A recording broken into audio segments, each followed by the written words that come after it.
The morning silence of the Smithfield County Women's Prison was shattered by a piercing scream. It echoed through the cold corridors, causing inmates to freeze and guards to rush to the source of the noise. The scream came from the shower room in the East Wing. Warden Jane Hill was the first to reach the scene. Pushing open the shower door, she saw inmate Monique Taylor standing with her hands over her mouth, unable to take her eyes off the stall in the far corner. The water continued to pour, mixing with the red liquid that was slowly spreading across the tiled floor. "Stay back!" Jane shouted as she noticed several prisoners trying to look inside. "Everyone back to your cells! Now!" Following protocol, she called for backup on the radio and, overcoming her own fear, moved closer to the shower stall. The water was turned on full blast, but that couldn't wash away the horrifying scene. On the floor lay the body of Lisa Coleman, 31 years old, inmate number 8573. Her eyes were wide open, as if in a last gasp of surprise, and her chest and abdomen were covered with multiple puncture wounds. Next to her body, in the pinkish water, floated a homemade knife made from a piece of metal that appeared to have been torn from one of the bunks. "My God," Jane whispered, stepping back and trying to remain calm.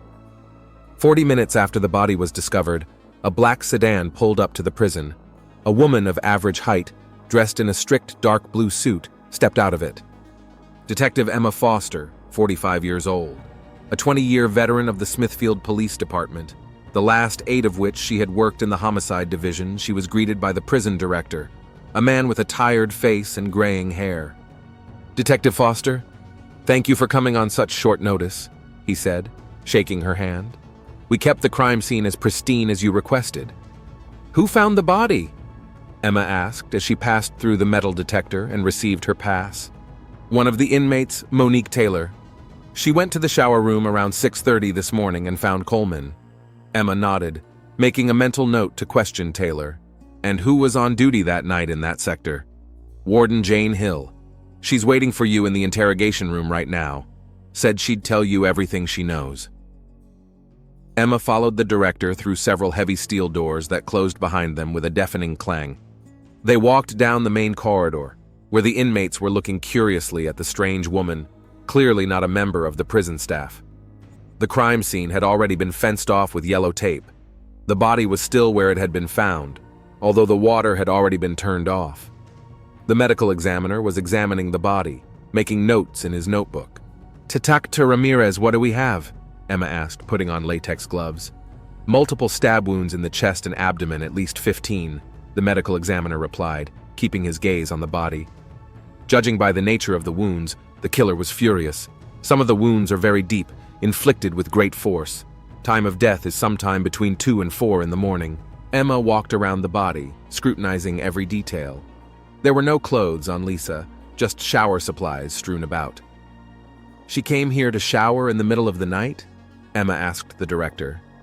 "Some inmates were allowed to use the showers after hours if they worked in the kitchen or laundry. Coleman worked in the laundry room on the second shift." Emma nodded and continued her examination. There were traces of blood and skin under the victim's fingernails. It looked like she had fought back. Dr. Ramirez carefully scraped samples for analysis. "Is there anything else I should know about the victim?" Emma asked. Lisa Coleman, 31 years old, was serving an 8-year sentence for armed robbery. "In prison for 3 years," the director replied, looking at the file. There had been problems with other inmates, but nothing serious, mostly minor arguments. After inspecting the crime scene, Emma headed to the interrogation room where Warden Jane Hill was waiting for her. The 34-year-old woman looked tired and nervous, constantly rubbing the cuff of her uniform shirt. "Minus Ms. Hill, tell me what happened last night," Emma began, turning on the recorder. "I came on duty at 10 o'clock at night," Jane began, looking down at her desk. "Everything was quiet. At 2 in the morning, the laundry shift came in, including Lisa Coleman. They're entitled to a shower after work. It's standard procedure." "Did you see Lisa on her way to the shower room?" "Yes, I did. She seemed fine, even joking around with the other laundry girls." "Who else was in the shower with her?" 3 other inmates, Monique Taylor, Brenda Parker, and Crystal Jenkins. They got out after about 15 minutes, but Lisa stayed, said she wanted to wash her hair. "And you left her alone?" Jane lowered her eyes and visibly tensed. "Yeah." I stepped away for a few minutes. I had a call from home. My daughter was sick, and I went to the phone in the break room. For how many minutes? No more than 10. I swear. When I came back, the hallway was quiet. I thought Lisa had already gone to her cell. I didn't check the showers. I should have checked. Emma looked at the warden carefully, trying to determine if she was telling the truth. What happened next? Then it was lights out, and all the prisoners went to their cells. The next check was at 6 in the morning. Everything was in order. And at 6:30, Monique went to the shower room and found her. Did you notice anything unusual that night? Any sounds, movement? No, nothing. Everything was quiet. Emma made some notes in her notebook. I need to talk to the inmates who were in the laundry room with Lisa, and the ones who were in the shower room with her. After questioning the warden, Emma began interviewing witnesses. Monique Taylor, a woman in her 40s with short graying hair, was still in shock at what she had seen. "I just went to take a shower," she said, rubbing her hands together nervously. "I thought I'd be alone in there at that time, and then I saw, God, so much blood." "Were you in the shower with Lisa yesterday after work?" "Yeah, we work in the laundry room together. But I left before her. She said she wanted to stay under the water a little longer, relax." "How was she acting? Notice anything unusual?" "Just normal Lisa," Monique shrugged. "Maybe a little brooding, but nothing out of the ordinary." After questioning 2 other inmates from the laundry room, Emma realized that none of them had noticed anything suspicious. The next person called in for questioning was Sarah Baker, 27 years old, in prison for drug distribution. Unlike the others, she looked not just shocked, but completely broken. Her hands were shaking and tears were in her eyes. "Minus Ms. Baker," Emma began softly. "How long have you known Lisa Coleman?" Sarah looked up, eyes full of pain. "Almost 2 years. We met when I first arrived here. Were you close?" Sarah was silent for a long time, as if deciding what to say. "We were friends," she finally answered. Emma looked at the young woman carefully. Her experience told her that Sarah wasn't telling the truth. "Just friends?" Sarah lowered her gaze again. "It's hard to have friends here, Detective.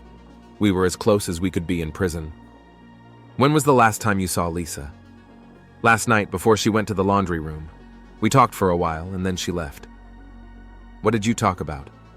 "Nothing much," Sarah answered a little too quickly. "Just the usual chit-chat." "Do you know anyone who would want to hurt her?" Sarah shook her head, but Emma noticed that she thought for a moment. Lisa had a complicated relationship with some of the prisoners, but no one would want to kill her. Who exactly did she have a complicated relationship with? "Rachel Stone, my cellmate. They didn't get along. And a couple of other girls from C Block." After questioning Sarah, Emma decided to talk to her cellmate. Rachel Stone, 29 years old, was a tall woman with a hard stare. Unlike the rest of the interrogators, she seemed more annoyed than frightened. "I heard you had a problem with Lisa Coleman." Emma cut right to the chase. "Trouble?" Rachel grinned. "No, I didn't have problems. She had problems with everyone." "What do you mean?" "Lisa liked to play with people, manipulating them, especially the newbies, like Sarah. They think she's their best friend, and then..." She cut herself short. "And then what?" "And then they find out what she's really like." "And what is she really like, Ms. Stone?" Rachel looked Emma straight in the eye. "A lying bitch, that's what she is. Pardon the expression, but it's true." "Where were you last night between 2 and 4? "In my cell, asleep. Ask any guard. The doors are locked at night. There's no way I could have gotten out." After interviewing all the witnesses, Emma returned to the crime scene for another sweep. The CSIs were still working, gathering evidence. One of them called out to the detective. "We found this in the drain," he said, holding out a plastic bag with a chain to Emma. "It looks like a necklace and it has traces of blood on it." Emma took the bag and scrutinized the find. It was a simple silver necklace with a tiny heart-shaped pendant. She took a picture and decided to show it to the witnesses. Walking back down the corridor, Emma noticed the prisoners whispering as they looked at her. The atmosphere in the prison was tense, filled with fear and curiosity. She knew she had to act quickly before rumors began to spread and important evidence disappeared. In the guard room, The detective reviewed the security camera footage. To her disappointment, the camera in the hallway leading to the showers hadn't worked in days. The director had attributed it to budget cuts and delayed repairs. Emma made a mental note to see if it was a coincidence. As she continued to look through Lisa Coleman's personal belongings, Emma noticed a small stack of books on her shelf. Between the pages of one of them, she found a small paperback notebook. Opening it, she realized it was a diary. Flipping through the pages, written in small, neat handwriting, the detective began to piece together a picture of Lisa's life in prison. The entries were candid and detailed. Lisa wrote about her relationships with other inmates, about conflicts, and how she manipulated those around her for her own gain. But it was Sarah Baker who received the most attention in the final entries. "Sarah is so naive," Emma read, "believes everything I say, thinks I really love her. She reminds me of Rachel in the beginning, just as gullible. But I like Sarah better. With her, I almost forget we're in prison." Flipping a few more pages, Emma came across an entry dated last week. "The nurse said my tests came back positive. HIV. I had a hunch, but I didn't want to believe it. It must have come from James, my ex, or one of his buddies. I don't know what to do. If Sarah finds out, she'll hate me. But I can't tell her. Not now. Not when we're doing so well." Emma slowly closed the journal. She now had a new version of events and a possible motive. If Sarah found out about Lisa's HIV status and the fact that she was hiding it, it could have caused a conflict, perhaps serious enough to lead to murder. But something told Emma that wasn't the whole story. She decided to talk to Sarah and Lisa's cellmate again, and to check the prison doctor's medical records. Perhaps there would be answers to her questions there. Putting the diary in a plastic evidence bag, Emma left Lisa's cell. A long investigation awaited her, and she had a feeling that solving this murder would be more complicated than it seemed at first glance. Detective Emma Foster sat in the empty office of the head of security, flipping through the pages of Lisa Coleman's diary. Dawn was breaking outside the window, golden light streaming through the bars, creating a fanciful pattern on the wall. Emma rubbed her eyes tiredly. It had been a sleepless night, but she couldn't afford to rest until the case moved forward. Lisa's diary had been a real find. Behind the outer cover was the complex world of a woman who was used to manipulating and playing with the feelings of others. Emma read entry after entry, gradually building up a psychological profile of the murdered woman. "Met a new girl today, Sarah Baker," Lisa wrote a few months ago. "Cute, a little scared. They break people like that quickly here, but I can help her. She'll be grateful to me, and gratitude is a currency more valuable than cigarettes in these walls." Emma turned the page. The nature of the entries gradually changed, and Lisa increasingly referred to Sarah not as an object of manipulation, but with unexpected warmth. "Sarah made me laugh today with a story from her childhood. I haven't laughed like that in a long time. With her, I almost forget where I am. Perhaps I'm starting to get more attached to her than I should." The recordings became increasingly personal and intimate. It was obvious that a romantic relationship had developed between the women. Lisa described their secret meetings in the laundry room, exchanging notes and quick touches in the dining room when no one was watching. But then the tone of the notes changed dramatically. Emma found an entry dated 3 weeks ago. "Went to the doctor yesterday. Bad news. Tested positive for HIV. I can't believe it. I don't know who infected me. James or one of his buddies still out there. The nurse says you can live a normal life with treatment, but what's a normal life in prison? And how do I tell Sarah? What if she got it from me too? I can't think about that. It's best not to say anything for now." Emma put the journal aside and leaned back in her chair. There it was, the motive for the murder. If Sarah found out that Lisa, knowing her HIV status, had pursued a relationship with her without warning her of the danger, that kind of betrayal could have triggered a murderous rage. But there was another theory. The last entries in the diary hinted that Lisa had a conflict not only with Sarah, but also with Rachel Stone, Sarah's cellmate. "Rachel looks at me like she knows all my secrets. I wonder if she has a clue about Sarah and me. She was my first one here before Sarah showed up. But with Rachel it was different, just a way to pass the time. With Sarah, it's real. I hope Rachel doesn't make a scene. She can be very aggressive when she's jealous." Emma closed her journal and looked at the clock. 7:30 in the morning. It was time to continue the interviews. She decided to start with Sarah Baker. Now that she had new information, the conversation could go differently. Sarah looked even more exhausted than the day before. The dark circles under her eyes spoke of a sleepless night, and her hands were visibly shaking as she sat down across from the detective. "Sarah," Emma began softly, "I think we need to talk more frankly. I've read Lisa's diary." Sarah's face changed. She pressed her lips together and lowered her gaze. "So you know, I know that you two were romantically involved, and I know that Lisa recently found out about her HIV status."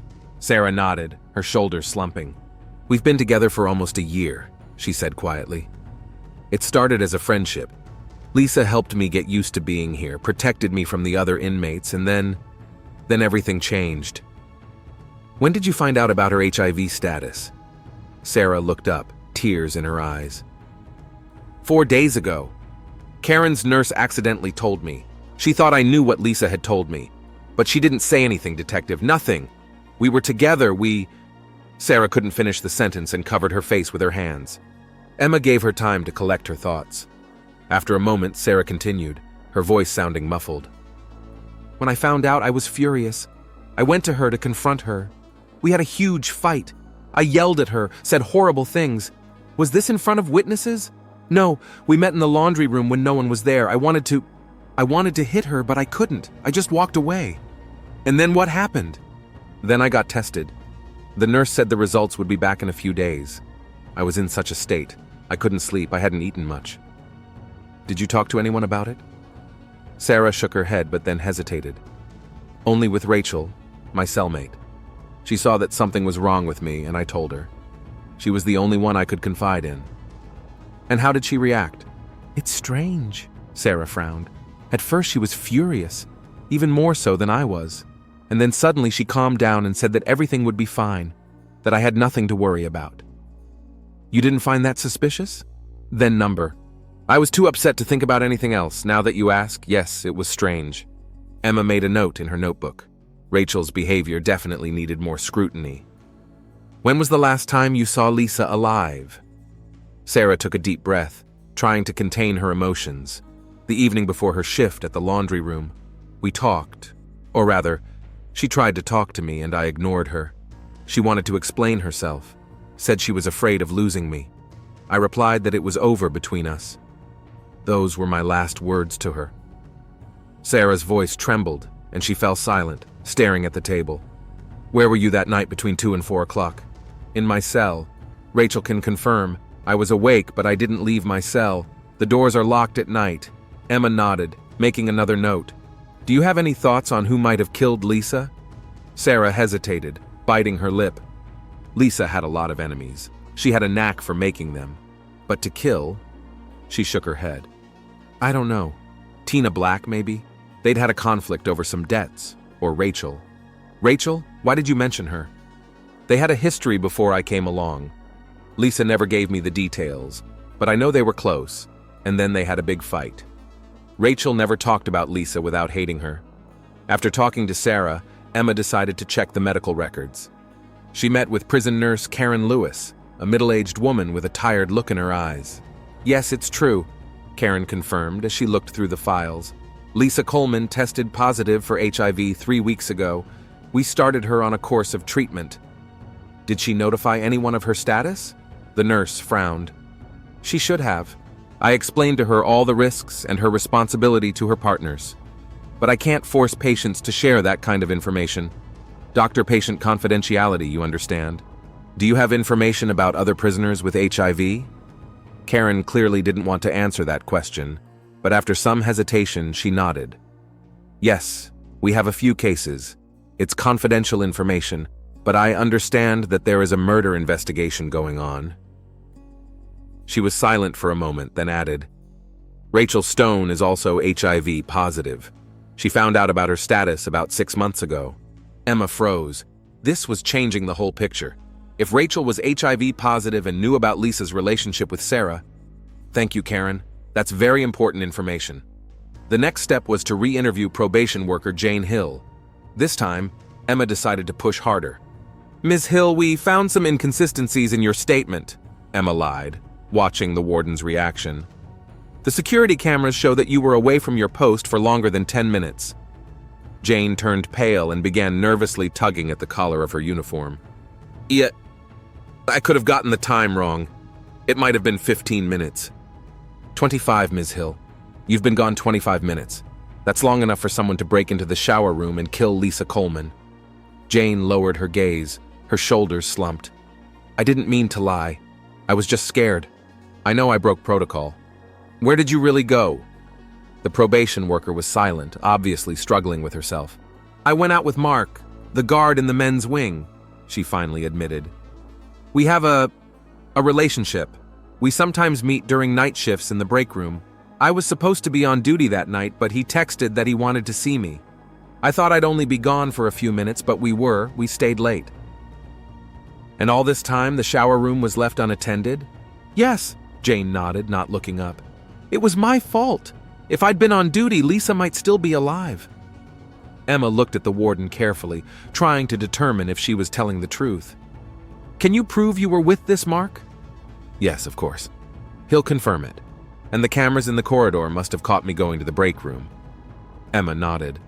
Okay, we'll check it out.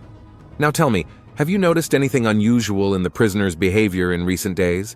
Especially Lisa Coleman, Sarah Baker, or Rachel Stone? Jane hesitated. Now that you ask, Sarah and Lisa definitely had a fight a few days ago. They used to sit together in the dining room, but Sarah had been avoiding Lisa the last few days. And Rachel. She'd always kept to herself, but lately she'd been talking to Sarah a lot. They've gotten closer. Anything else? The night of the murder. Jane hesitated. I'm not sure if this is important, but when I was returning to my post, I noticed that the door to the utility room next to the showers was ajar. I looked inside, but no one was there. I closed the door and didn't give it much thought. Emma made a note. The utility room needed to be looked at. Thank you, Ms. Hill. You've been very helpful to the investigation. After that, Emma decided to talk to Rachel Stone again. Now that she had information about Rachel's HIV status, the conversation could go very differently. Rachel walked into the interrogation room with the same annoyed look on her face as last time. Me again? She asked, sitting down across from the detective. Are there no other suspects? Minus Ms. Stone, Emma began, not responding to the provocation. It has come to my attention that you and Lisa Coleman shared a history before Sarah Baker showed up at the prison. Rachel tensed, her gaze hardening. We weren't friends, if that's what you mean. I'm talking about a romantic relationship. Rachel was silent for a few seconds, mulling over her answer. It had been a long time ago, and it didn't mean anything. To you, maybe, but to Lisa. Lisa used people, detective. No one meant anything to her. She just took what she wanted and then moved on. Like with you? And then Sarah? Anger flashed in Rachel's eyes, but she quickly pulled herself together. It's possible. I am also aware of your HIV status, Emma said, watching Rachel's reaction carefully. Rachel flinched, her face contorted for a moment, but she quickly regained control.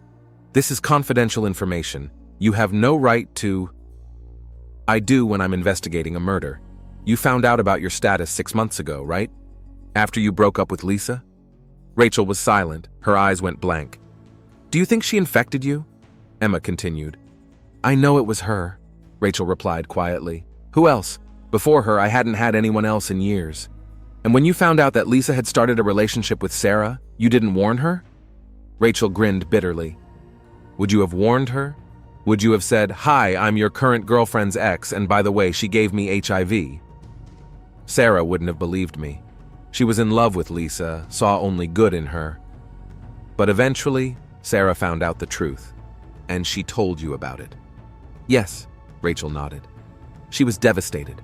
She came to the cell in tears. I'd never seen her so broken. And that made you angry? A desire to get revenge on Lisa for both of you?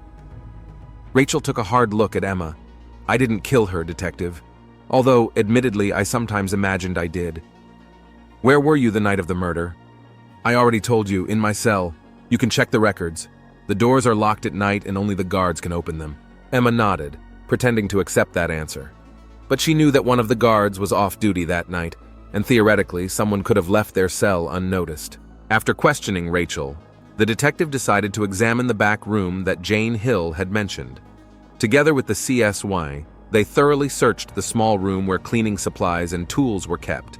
At first glance, there was nothing suspicious, but when Emma shined an ultraviolet flashlight, they found traces of blood on the floor and on one of the mops.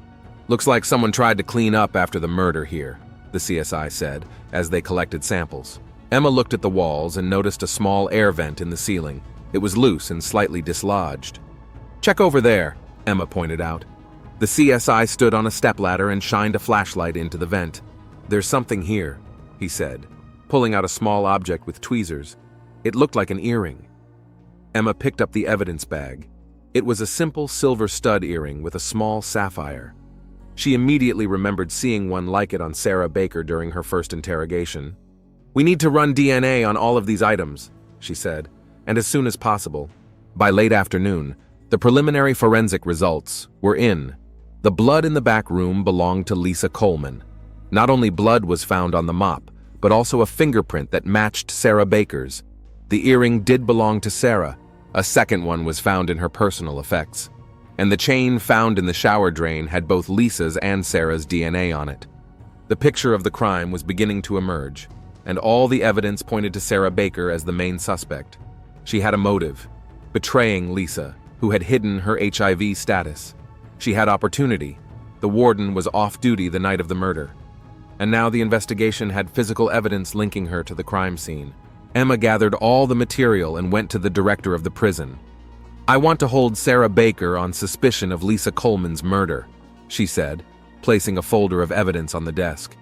The director looked over the documents and nodded. "I'll call for a police escort. She'll be transferred to the detention center for further proceedings." As Emma walked down the corridor to Sarah's cell, a strange feeling lingered in her mind. All the evidence was pointing to Sarah, but something wasn't adding up. The detective decided to reread Lisa's diary one more time before pressing charges. Perhaps she had missed some detail that might shed some light on the true events of that night. The morning of the third day of the investigation greeted Detective Emma Foster with freezing rain. Droplets pounded on the roof of her car as she sat in the prison parking lot, rereading her notes. Something was bugging her. All the clues pointed to Sarah Baker, but her intuition, the same elusive tool that had saved her more than once in difficult cases, said otherwise. Emma opened Lisa Coleman's diary to the last few pages. She reread the entries from the days before the murder, and her attention was caught by one sentence she'd missed earlier. "Rachel stared at us in the dining room today. There was hatred in her eyes, but not toward me, toward Sarah. It's weird. She should hate me." The detective frowned. Why did Rachel hate Sarah and not Lisa? After all, it was Lisa who had betrayed her, infected her with HIV, and left her for another woman. It didn't make sense. Or it did, but not the one that seemed obvious. Emma got out of the car and headed for the prison gates. The guard, already familiar with her, nodded silently and let her inside. The atmosphere in the corridors of the prison was tense, as news of Sarah Baker's impending arrest had somehow leaked out among the prisoners. Before pressing charges, Emma decided to have another word with the prison nurse. Karen Lewis sat in her small office filling out medical charts. "Good morning, Detective," she said, lifting her eyes from the paperwork. "Any news on the case?" "Maybe," Emma replied, taking a seat across from her. "I need your help. I want to clarify some details about the HIV status of the prisoners." Karen frowned. "I've already told you everything I can. It's confidential information. I understand, and I appreciate your professional ethics. But we're talking about a murder here. I need to know the exact dates when Lisa Coleman and Rachel Stone learned of their HIV status." The nurse was silent, clearly struggling with herself, but then nodded and opened a desk drawer. Lisa Coleman had tested positive 3 weeks ago on the 15th. Rachel Stone 6 months ago in January. And Sarah Baker? Did she get tested recently? Yeah, 4 days ago. The results came back yesterday, but I haven't spoken to her yet. What were the results? Karen hesitated, but then she said, "Negative. Sarah doesn't have HIV." Emma raised her eyebrows in surprise. "Are you sure?" "Absolutely. The tests are very accurate. If she was infected, the test would have shown it. That was unexpected." If Sarah didn't have HIV after a few months with Lisa, then was there any chance that Lisa couldn't have infected Sarah? Karen wondered. With modern therapy, if the patient is compliant with the medication regimen, the viral load can be so low that the risk of transmission is minimal. But Lisa had just started treatment. And then there's another point. The nurse opened Lisa's medical records. I'm not supposed to say this, but according to the tests, Lisa was infected at least a year ago, maybe even a year and a half. Emma froze. That changed the whole picture.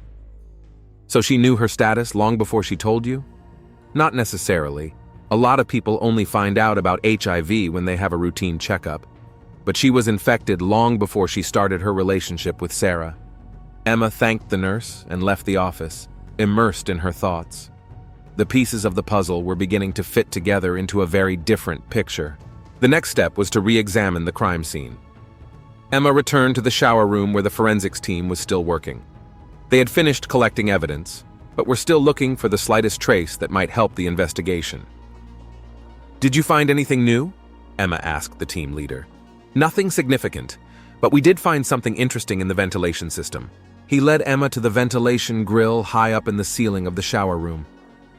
We checked the entire system in this wing. In one of the ducts, closer to the cells in B block, we found this. He showed a plastic bag with a bloody shiv. It was made from a piece of metal, pointed on one side and wrapped in cloth on the other for easier holding. Preliminary analysis shows that the blood belongs to the victim, and there are fingerprints on the fabric of the handle. Whose? We're still waiting on the results, but they should be ready within the hour. Emma took the evidence bag and scrutinized the shiv. In what part of the ventilation system was it found? About 15 meters from the shower room, toward B block. The closest cells are numbers 121 and 122. Emma remembered the prison layout she'd been shown on the first day. Who was being held in them? 121, Tina Black and Jennifer Wilson. In the 222nd, Sarah Baker and Rachel Stone. Emma nodded. Another thread leading to Sarah and Rachel's cell, but which one of them is actually guilty? I want to see the CCTV footage from the night of the murder, she said. Everything in this wing, in the security room, Emma spent several hours reviewing the footage. Most of the corridors were clearly visible, but as she'd been told, the camera next to the showers wasn't working. However, there were other cameras that could provide useful information. Reviewing the footage from the camera in the main corridor of B block, Emma noticed something odd.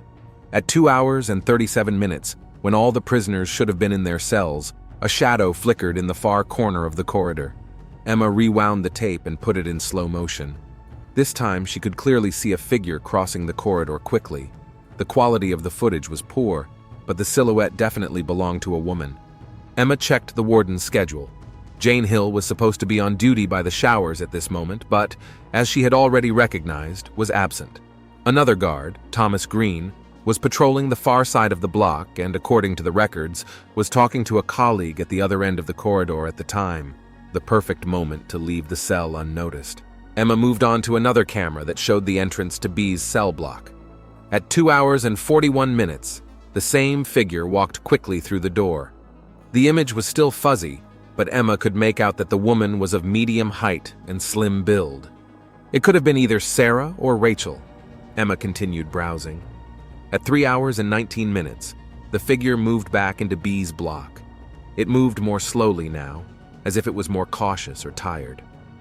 At 3 hours and 23 minutes, it disappeared into the same corner of the corridor where it had appeared earlier. It was an important moment. If it could be determined which cell this figure had left and returned to, the case would be solved. Emma summoned a technician and asked him to improve the quality of the image. Half an hour later, he returned with the results. I did the best I could, he said, showing the enlarged footage. The quality is still poor, but there's one detail that might help. See that? He pointed to a light spot on the figure's shoulder. Looks like a tattoo or a scar, characteristic enough to identify the person.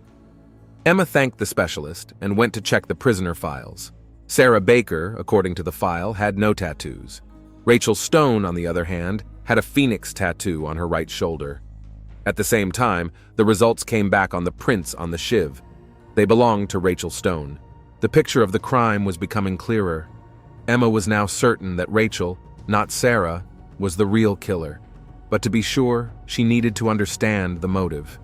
She went back to Lisa's diary and carefully reread all the entries relating to Rachel. In one of them, dated several months ago, Lisa wrote, "Rachel is becoming obsessive. Says she loves me, that I'm the only one who understands her. I'm flattered by her adoration, but it's starting to get tiresome. Sarah is much more interesting." In another entry later, Rachel made a scene today when she saw Sarah and I talking in the library. Then caught me in the hallway and threatened to tell everyone about us. I reminded her that it wasn't in her best interest to do so. No one can know about our relationship, especially now that I have my eye on Sarah. And finally, a recording made a month before Lisa's death. Rachel has been avoiding me. Heard she went to the infirmary. Wonder what's wrong with her. Not that I care, but it's strange that she's suddenly disappeared. Emma compared dates. Rachel had gotten to the infirmary around the time the nurse had said she found out her HIV status. Lisa, according to the tests, had been infected for a long time, but had been hiding it. She infected Rachel and then left her for Sarah, who was lucky enough to escape infection. When Sarah found out about Lisa's HIV status and told Rachel about it, she realized that history was repeating itself. Only this time she could do something to protect Lisa's other victim. With those thoughts in mind, Emma headed for Rachel Stone's cell. She found her in the prison library, where she was helping to organize books.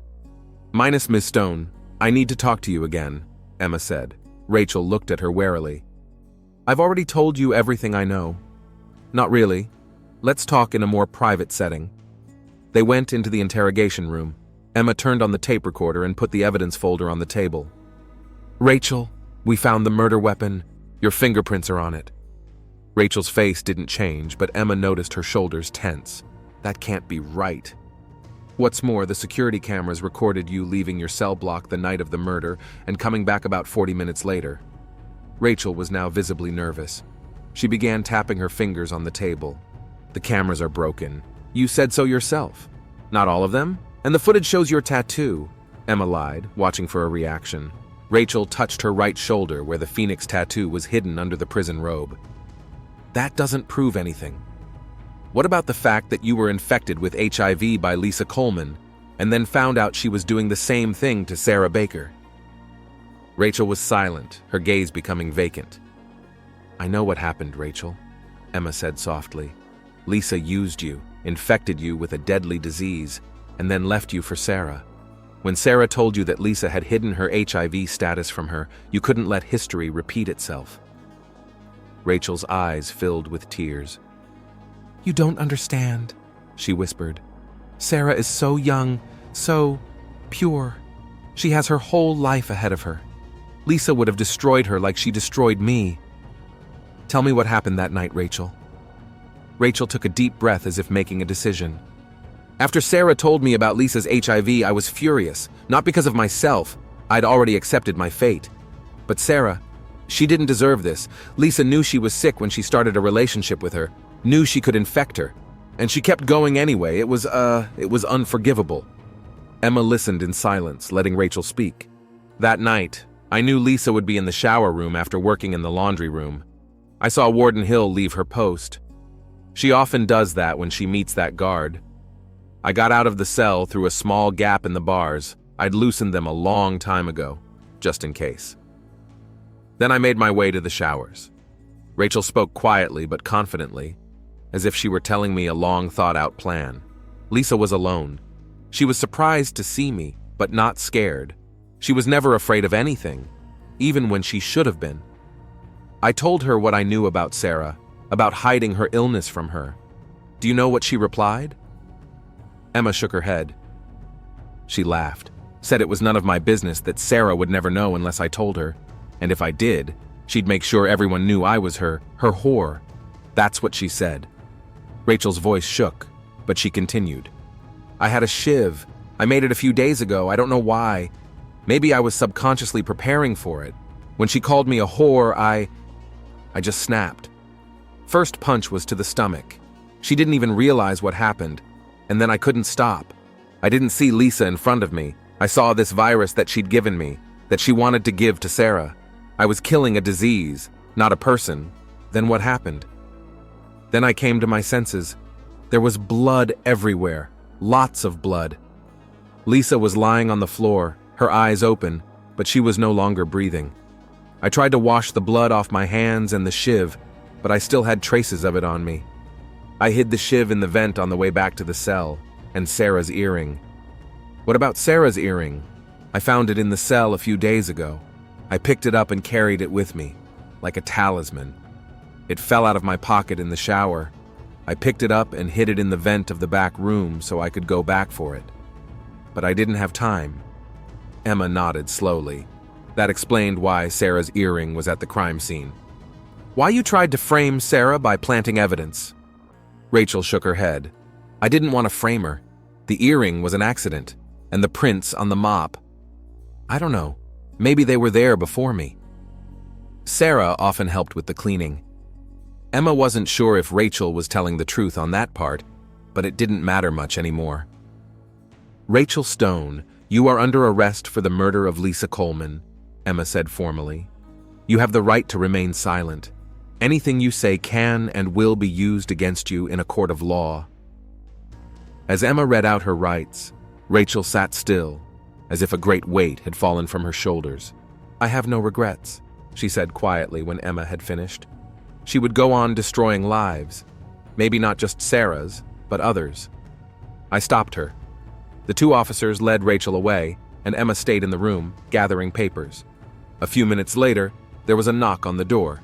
It was Sarah Baker. Detective, may I come in? She asked uncertainly.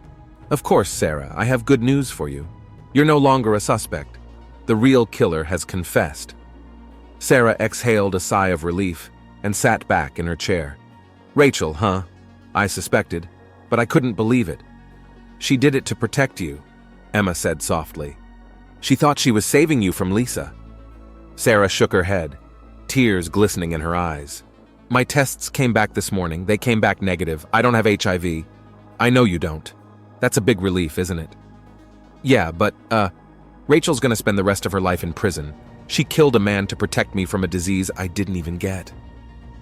You're not to blame for her choices, Sarah. Rachel did what she thought was right, even if it was a crime. Sarah nodded, wiping away her tears. What would happen now? Rachel will be moved to a detention center. Then there will be a trial. You may be called as a witness.